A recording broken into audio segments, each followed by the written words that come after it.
অন্তর্বর্তী সরকারের জাতীয় নিরাপত্তা উপদেষ্টা খলিলুর রহমান ভারত মহাসাগরীয় অঞ্চলের নিরাপত্তা উপদেষ্টাদের সম্মেলনে অংশ নিতে আগামী ১৯ নভেম্বর ভারতের রাজধানী দিল্লি যাচ্ছেন।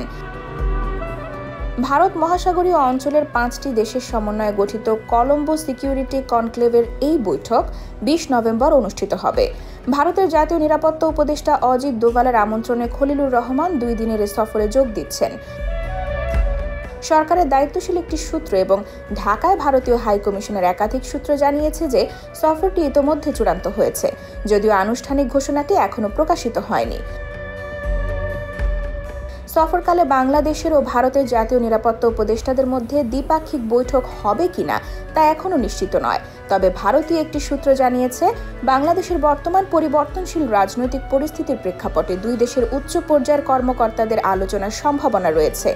ফলে সম্মেলনের বিরতিতে সংক্ষিপ্ত একটি বৈঠক হওয়ার সম্ভাবনা উড়িয়ে দেওয়া যাচ্ছে না।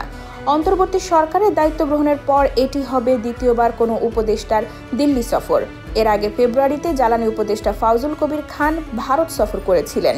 গত ১ বছরে দুই দেশের মধ্যে পররাষ্ট্র সচিব পর্যায়ের বৈঠক, সীমান্তরক্ষী বাহিনীর সম্মেলন সহ একাধিক আলোচনার প্রস্তাব দিলেও ভারত তাতে সাড়া দেয়নি। ভারত, শ্রীলঙ্কা, মালদ্বীপ, মরিশাস ও বাংলাদেশকে নিয়ে গঠিত কলম্বো সিকিউরিটি কনক্লেভ আঞ্চলিক নিরাপত্তা জোরদারে কাজ করে।